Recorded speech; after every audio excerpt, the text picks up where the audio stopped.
Memory Museum aims to record the crimes against humanity and to draw attention to the human rights violations committed after the military coup. We depended on this deconstruction so that the September 12th will never be erased from our memories. Memory Museum for Historical Justice.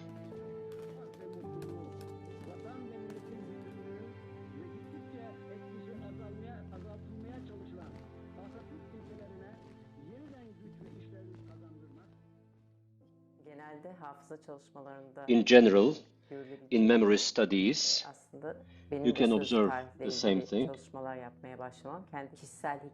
This is how I started working in oral history because I was chasing my own background.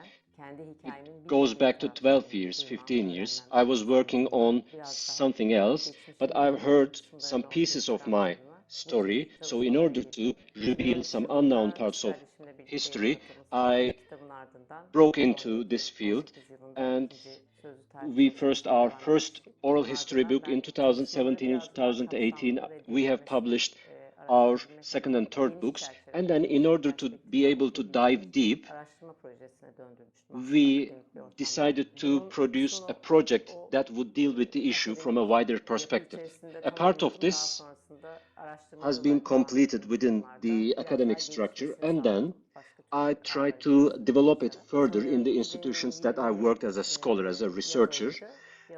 I think it was the summer months of 2020, and Research Institute on Turkey was an institute that I was working in, and we decided to undertake this project as part of their memory studies. When I shared my idea within the institute, people were very excited, and since then we are undertaking this study with a larger team. Our purpose is, first of all, to reveal our family histories, and then there are people facing a lot of problems during their search for rights, and as people who observe these problems, we thought that such a documentation center, such a space for memory, would be very important for the country. Turkey is devoid of such kind of dealing with the past practices. When you consider its historical background, Turkey has a lot of wounds, inflicted wounds, but we didn't have a structure that could bring the people into account and deal with the past. That's why such kind of undertakings will contribute hugely. In Turkey, there are a lot of similar studies, but we thought that there wasn't a similar study when it comes to the September 12th, so we decided to bring together various threads, various columns. We wanted to understand September 12th together with its history, and this is how we set off. When I heard this, it created a great enthusiasm, and I still feel very enthusiastic about this. This is also very important for my personal history, but I believe there is more to it. And hopefully, it's going to be kept alive, growing, multiplying. I believe documentation is very important within this context. However, the lived experience could only be transferred to the coming generations if you are able to bring different pieces together. So we can come to some conclusions as people who experienced this and as people who inherited this. I continuously repeated this. Personally, we have been going through something, but there was something bigger. It was something that happened to the entire society. It is the impact on the coming generations. Maybe this study could create an opportunity to have a look at this. In the main collection of the Memory Museum, we have the case files, we have the oral history records, and we have the mementos or memory objects consisting of various elements like letters, ephemeras, photographs. We have this large collection of memory objects. Of course, we have mobilized various resources, and we have been in contact with various stakeholders. One of the most important resources are the lawyers that were in the lawyering practices at that time, journalists, and various institutions and persons. We have been in touch with them in order to bring together all these documents. We began this study in January 2021. This is how I was involved. I was involved in order to take part in the legal part of this case. When it comes to the case file collection, we've mainly dealt with the case files, indictments, all kinds of legal documents. I'm involved in this. When it comes to the case file research, this is a very comprehensive work. There are a lot of files, and these case files are going back to 42 years, which is very difficult to find. In that sense, we are able to get a lot of help from the lawyers. There are the state archives, but it's not very easy to get access to them. You may not get the permission all the time. So we are collecting the case files from the lawyers who had access. What do we do with those case files? Differently than the previous studies, to be honest, in a way that could be comprehended by everyone. In line with the purposes of this project, we are trying to transform these case files into a language, into a faithful language that could be understood by the people. We are trying to produce summaries, legal summaries of those case files. Of course, we have a legal perspective, but we are trying to depend on the materials and reality so that when you read the normal case file, there will be many elements that you wouldn't be able to understand, but we are producing a summary that would give a certain attitude, a certain approach.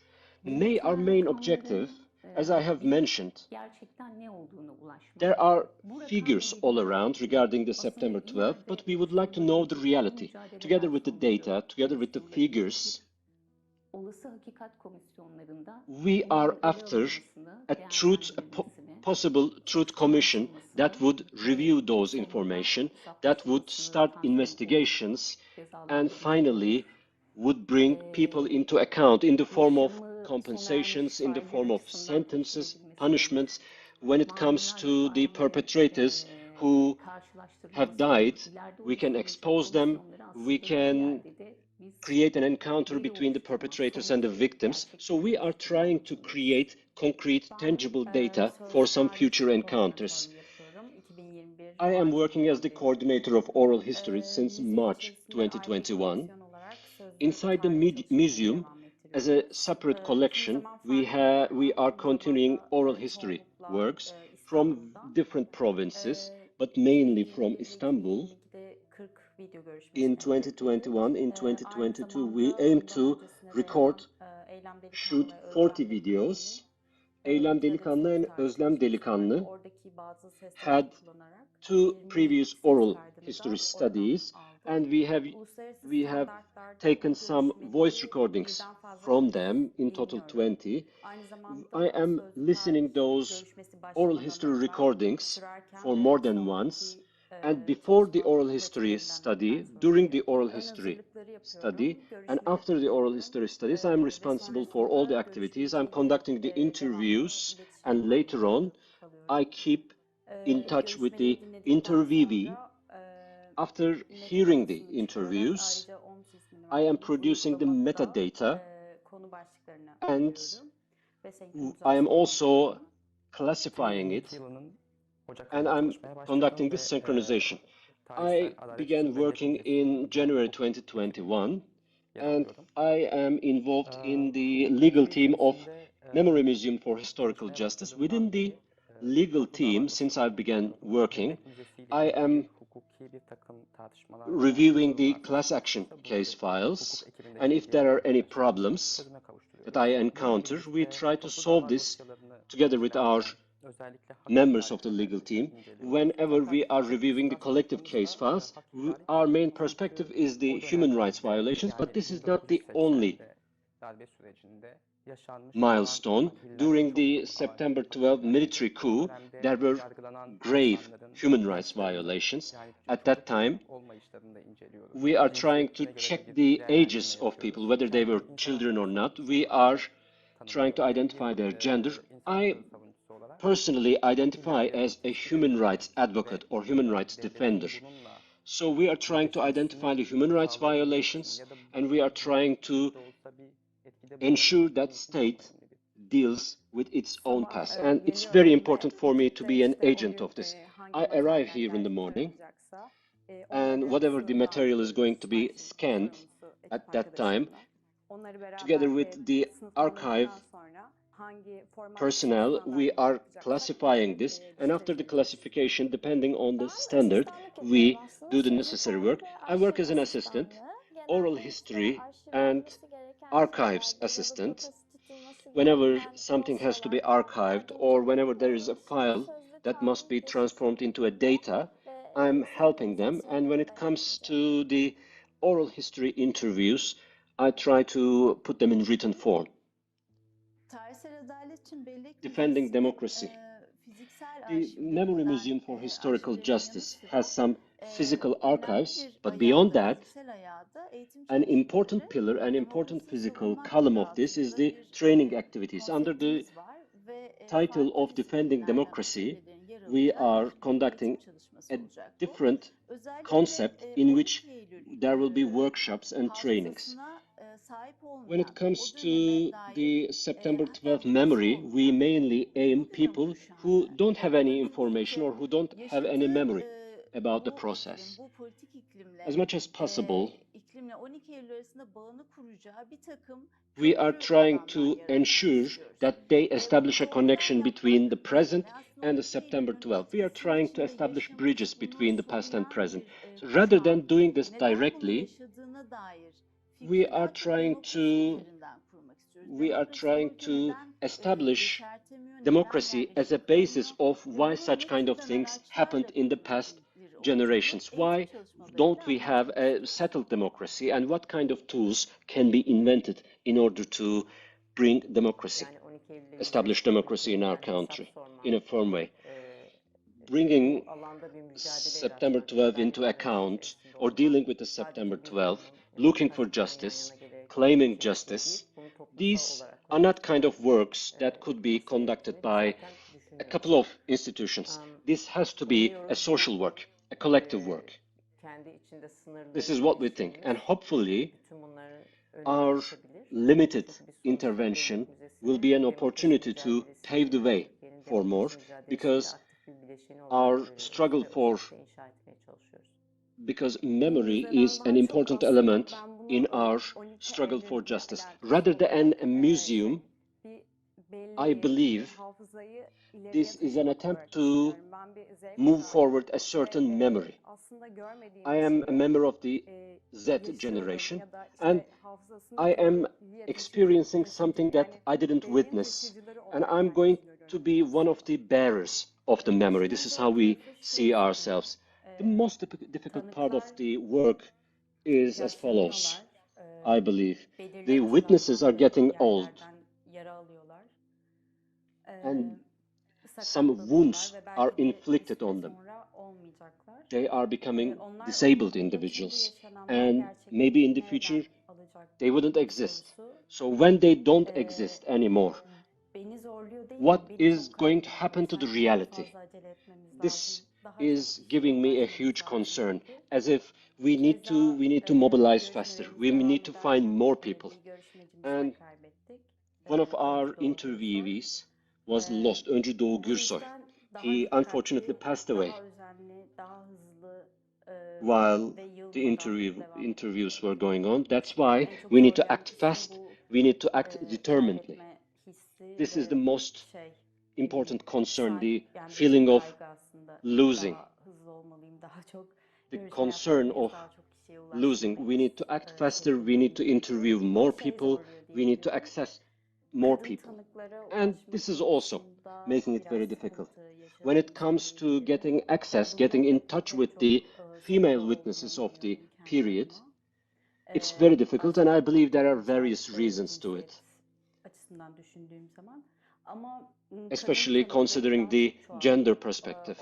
But we need to increase the number of women witnesses. We need to give country. I was 2 years old regarding the loss of my father, regarding the murder of my father.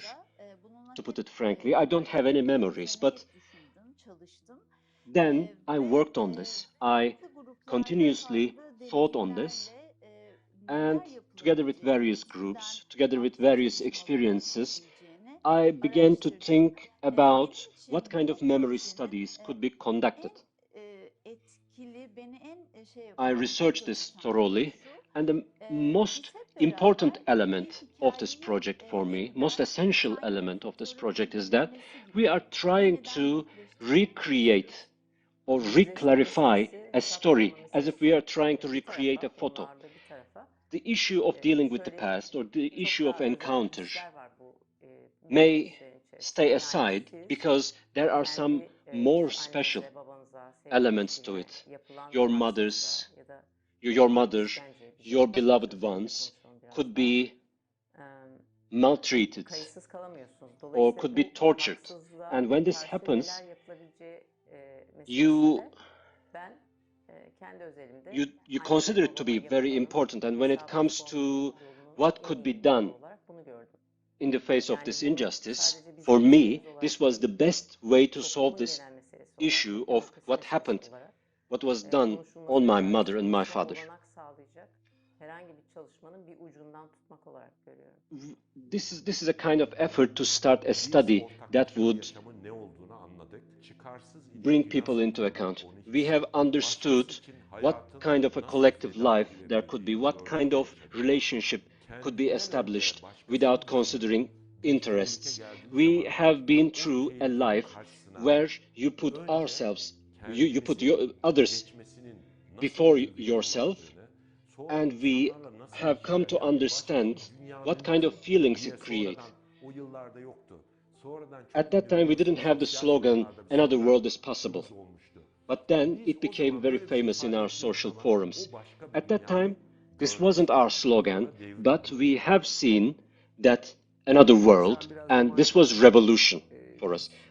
Our generation is somewhat a romantic generation. We are one of those who say that never be hopeless about your country. Of course, we are always hopeful, but it's the people's will that will ensure that. It's not the politicians' will. 300-500 dönümlük bir arazide Gezi'de gerçekleştirmiştik o demokrasiyi. We have carried out this democracy, realized that democracy in Gezi Park, in a field of 300, 500 square meters. The feeling is more important than the call itself. Once we had this feeling, why not another time? The past is present. Memory Museum for Historical Justice.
Okay, I think you can hear me now. We are very excited, and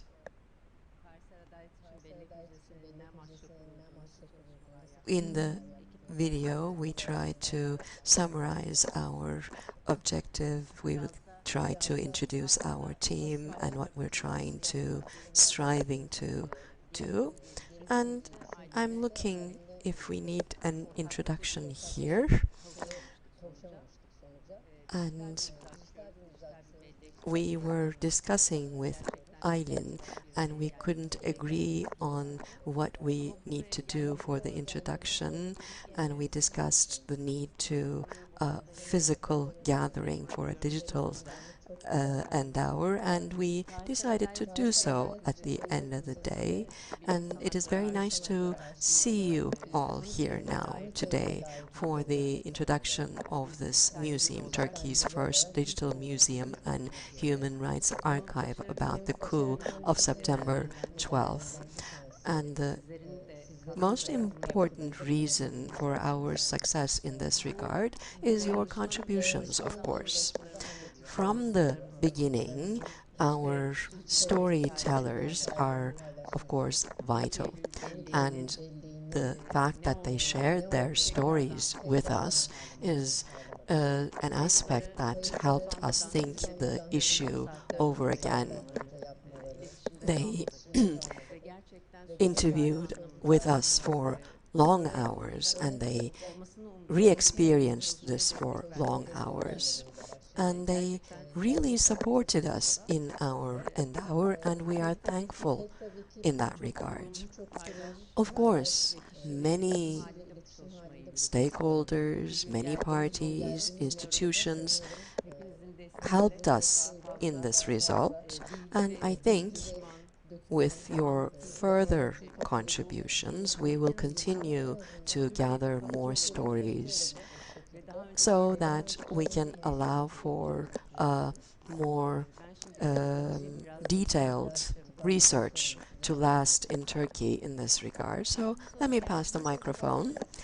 Welcome, everyone. Let me continue from where Eylem left off. Emotionally speaking, and as a generation, we do, of course, prioritize gathering, but we also very much prioritize certain thoughts. Generation Z and our colleagues from those that generation and people from generation that was a child around 1978 came together in the team. And we also have colleagues that have experienced the trauma through their families, and we are two women of such, and that's how we began our journey. This is very important for us. And what Özlem and Eylem did was an inspiration. Özlem and Eylem Delikanlı were working on the stories of survivors. And from there, we wanted to expand. What did September 12th do this to this country? To who? All of these questions and the questions that were remaining were something that we thought about all together.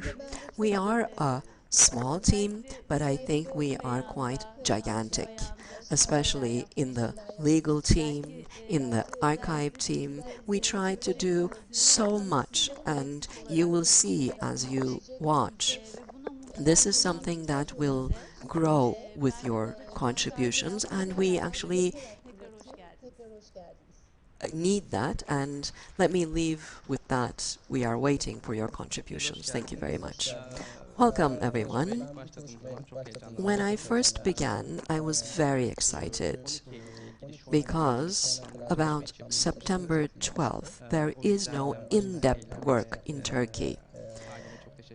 And we are thankful to Özlem and Aylin in that regard to begin with. Hopefully, we will never live through those coup issues once again, all those tortures and the everything. Everybody is actually living under that umbrella, that coup institute, a constitution is still valid, although everybody says they are against it. Therefore, we hope that it will never repeat, and hopefully with this work we will take a further step in democratizing further, which is quite necessary.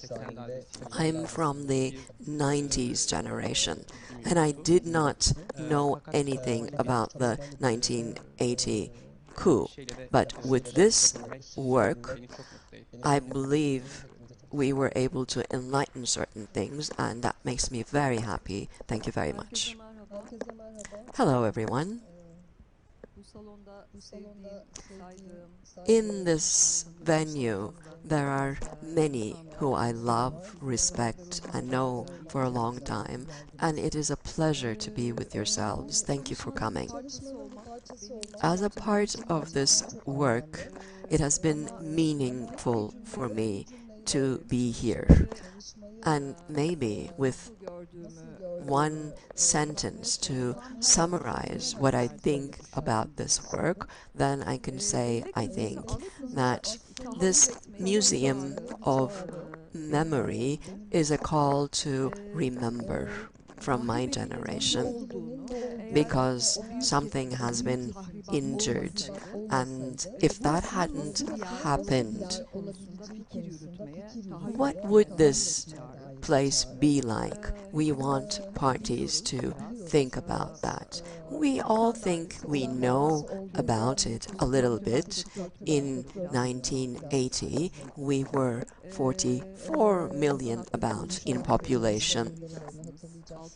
You may remember there were 650,000 people who were arrested. Millions were injured. Hundreds of thousands of people in this republic from all corners of the country were apprehended like fish, and they were put together in jails, they were tortured, they stayed in jail for 90 days without indictment and then brought back for another 90 days, and they were subject to the worst tortures. Some were even killed, and some were not even heard of once again.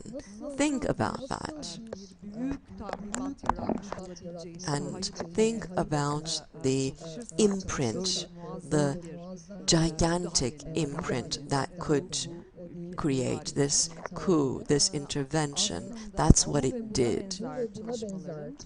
Therefore, this kind of work is very important, and in that regard we can understand the objective here, and we are all trying to contribute here from what has been already done, and we would like to carry that further, humbly carry on that further. In jails, there were courtrooms that were established, and the case files were disregarded.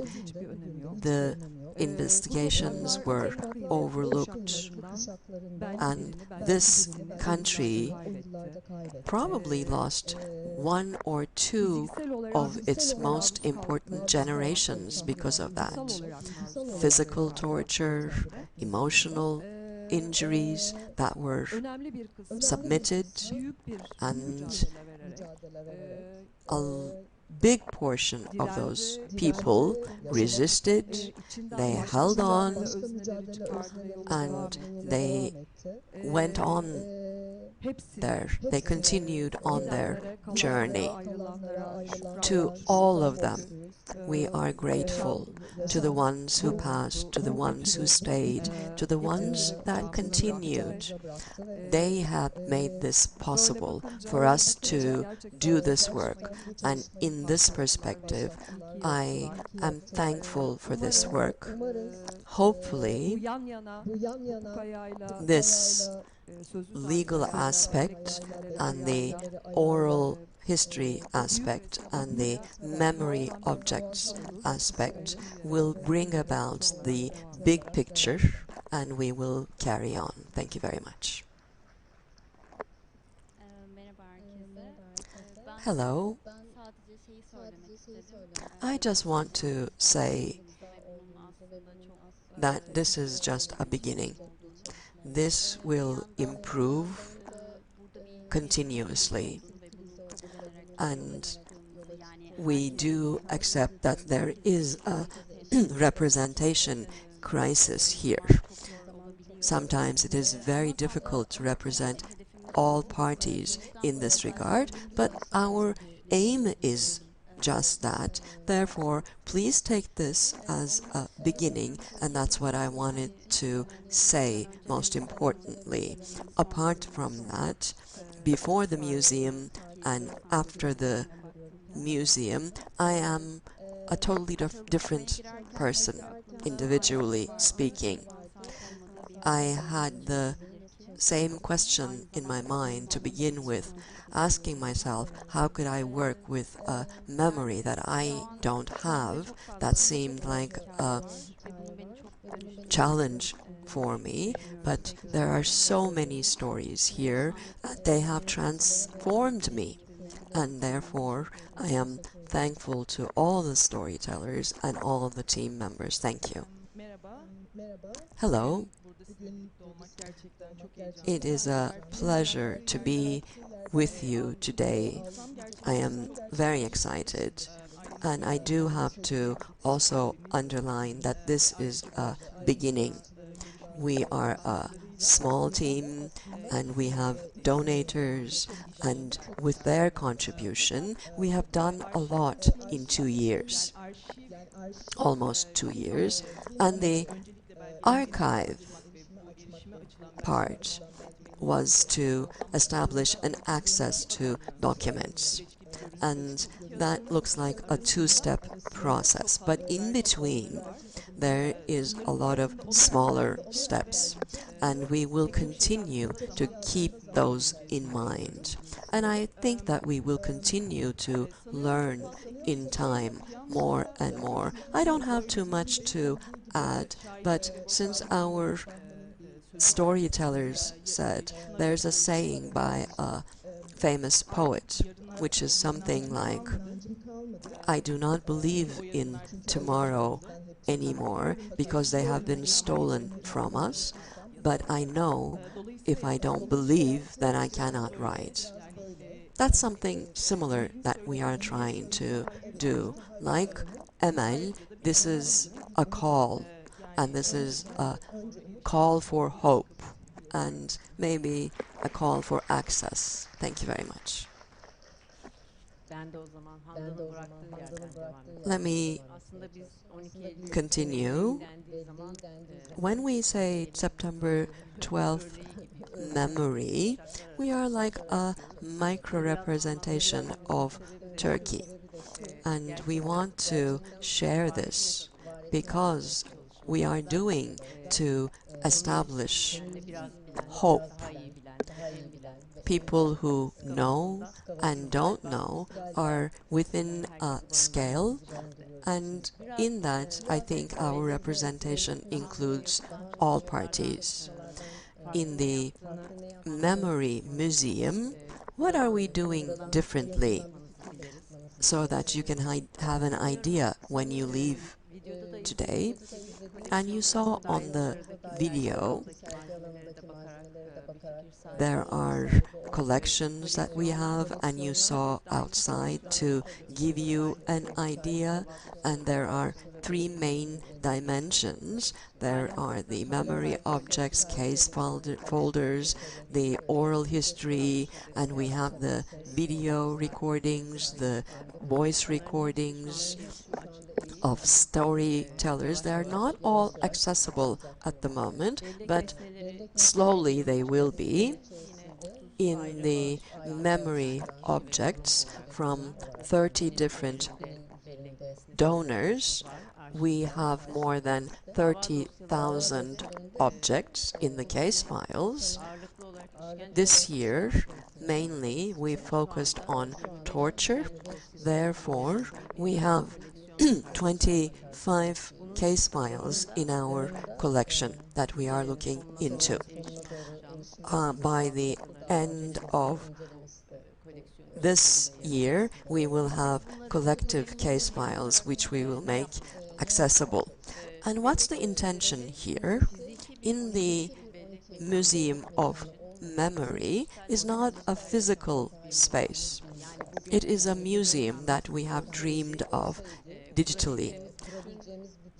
And we have brought together all the collections that we could think of in this environment to make a museum of memory. And we didn't want to do this physically, we did it digitally, and the digital aspect has certain advantages. What are those? There are certain collections, and the data there are able to correspond with each other, and they can tell us more about September 12th. And in Turkey, September 12th and the torture issue, we look at the data to see what it tells us. So when we began, we wanted to identify the torture locations in Turkey and the methods.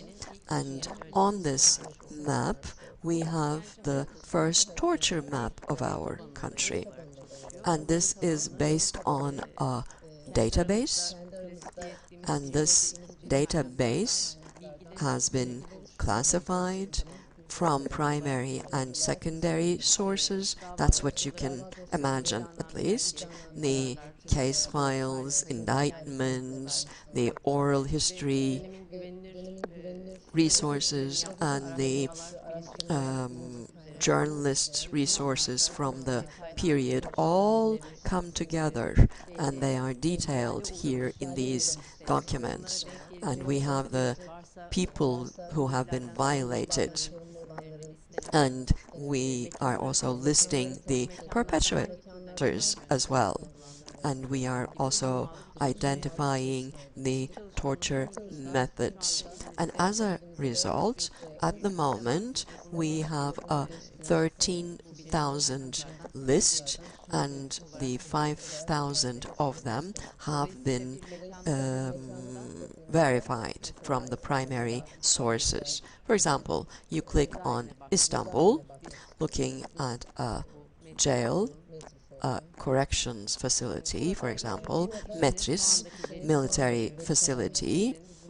And here, according to the data, we can verify that 320 were violated.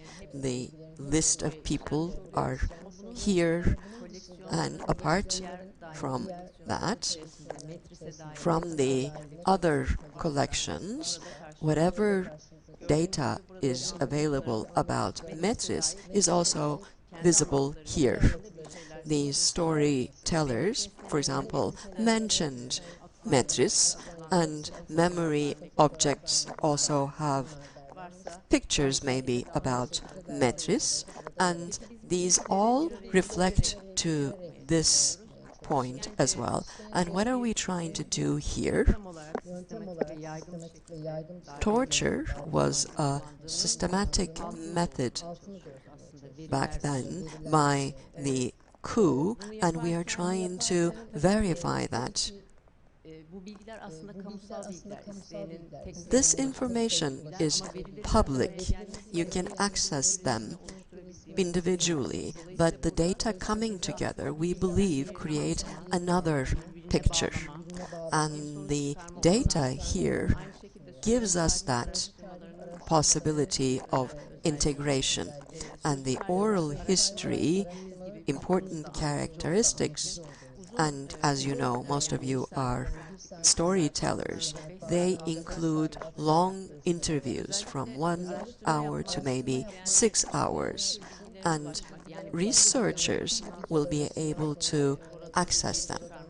The videos, sounds could be listened, but getting data out from that could be challenging, and therefore we looked into the metadata synchronization.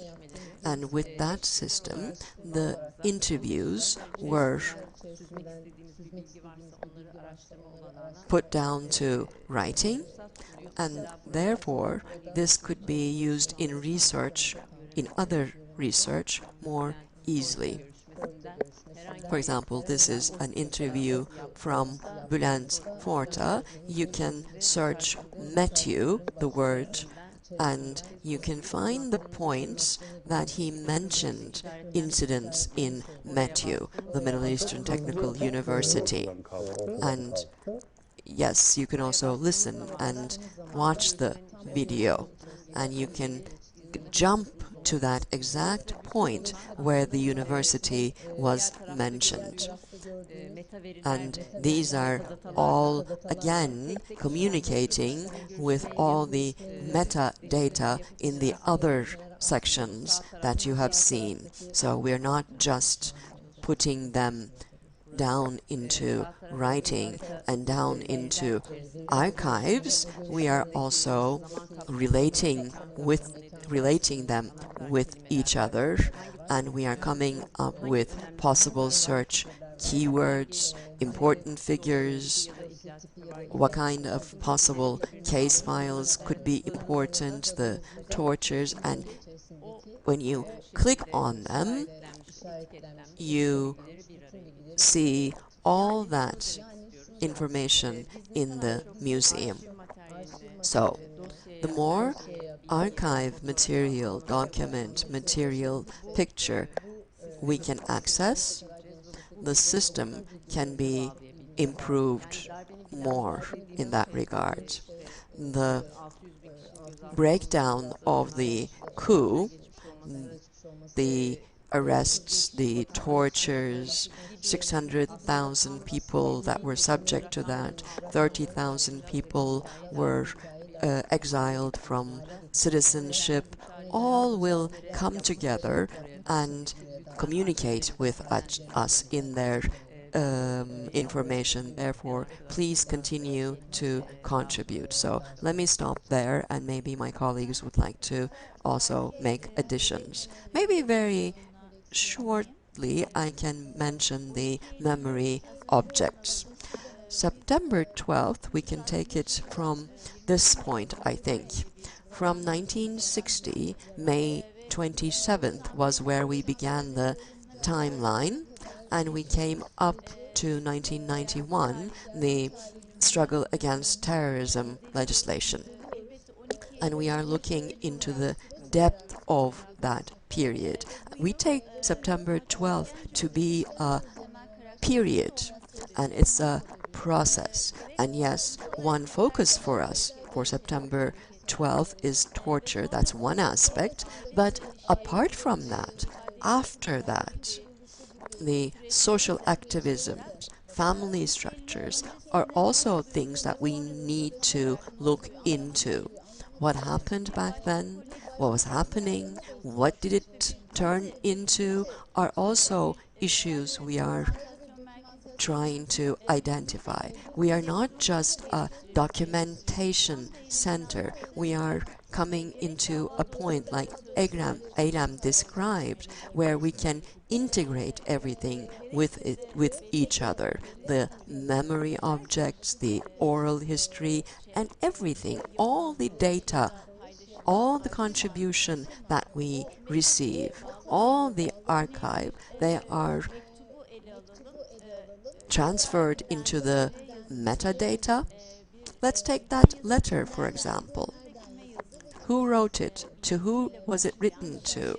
We begin with that information, with the city location, with the date information, and we collect all that data, and we take the letters from jails, but we also look at letters to jails. Therefore, we have a collection of letters, pictures, and there are other objects we call a more larger collection where people who experienced this period, their families, what were they able to preserve and what could they not preserve, are actually also visible in terms of how um, harming that period was. And I want that to be understood. And maybe I can also mention one more thing, and Handan can elaborate. There are, of course, a lot of very important archive work that have been done until now. Of course, we cannot disregard them, and we respect them highly as well. But we also need to underline a but here. Institutions, as long as they don't share their archives in this regard openly, they take a political position. And we believe that this is worth discussing. We've experienced and understood that very well as a team in these 2 years. What is inaccessible is an important indicator. That ownership of documents, what kind of rights are assumed, are also things we believe are worth thinking and discussing on. And we are insistent on that. The museum is open to contribution from everyone, from lawyers to journalists to witnesses.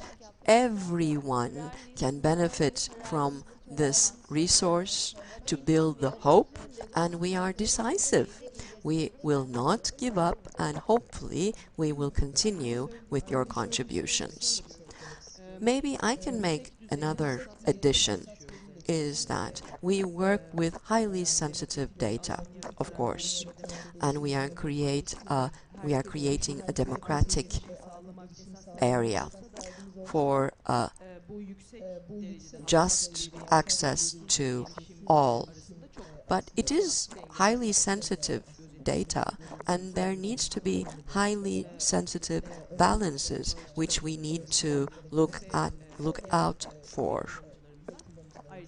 From the contributor's side, from the donor's side, from the visitor's side, we are responsible to all these parties. Therefore, our donators, in that donation process, let me say, they have authority, significant authority. Where, to who, what. If they don't want to share that, the donator, about the documents, about the stories, and if they want to monitor what is being done about these, we give them that opportunity. That's very important. Thank you very much, Handan. And maybe lastly, I can say that this work, we did this as women, and one queer, and I'm proud of that, and we did a great job in 2 years. But we didn't do that alone, of course. We had a wonderful and special team and a network which we are grateful to. Some we would like to mention here.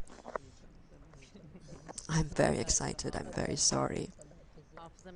There are other memory centers which we could not move on without. Therefore, they are vital. Emel was vital, is still is, hopefully will continue to be for a long time. August newspaper, Hrant Foundation, they opened up a home for us, a office for us, and that's how this all developed so significantly and so quickly.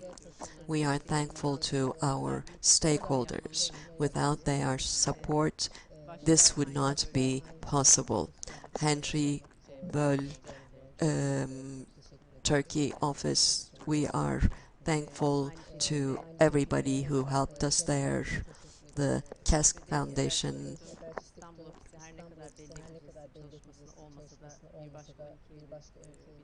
We have other parties who have supported us in other 12th of September work, maybe not the museum, but in other means as well. I think in this area we established very special relationships. Of course, the human rights associations, their support was exemplary, and we believe we all need supporters in our journeys, and we would like to model that. And everybody who has contributed to this event, even everybody who's behind the curtains, we are thankful to our consultants, to our donors, our lawyers. Without them, we could not move on. And Çayan Demirer coming here today, thank you very much. Shared an important collection. Hopefully, together, we will do even more and we will face September 12th. Thank you very much. That's all from me. Thank you also. And let me give the microphone to Rabia, and maybe she can say more, I think.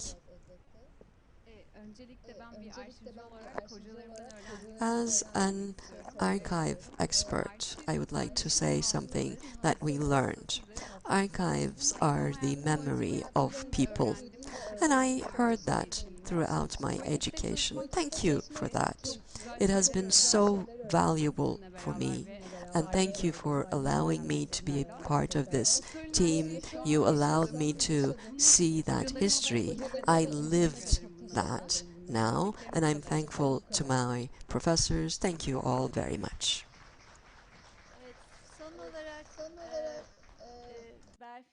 And finally, as mentioned by Berfin, one of our interviewees, Özgür Doğu Gürsoy, Öncü Doğu Gürsoy. He was one of our oral history interviewees. The team titled We Are Children and We Are Together. It was consisting of children who came together 10 years ago, and this is how we met. Unfortunately, we lost him, a very unfortunate loss. It was only 1 month ago, and I would like to share my condolences with his family. And Erşan Sansal, just as we were about to start an oral history with him, he has significant contributions to the human rights struggle. Wish we were able to interview him. This is why we are in a hurry to complete the job. This is why we are so motivated. We would like to interview them. We would like to ensure to collect all the recordings while they're alive, while they still remember, why they still can contribute. And hopefully, as best as we can, we would be able to draw a true picture, faithful picture. Now we can proceed with the cocktail. Thanks very much for coming.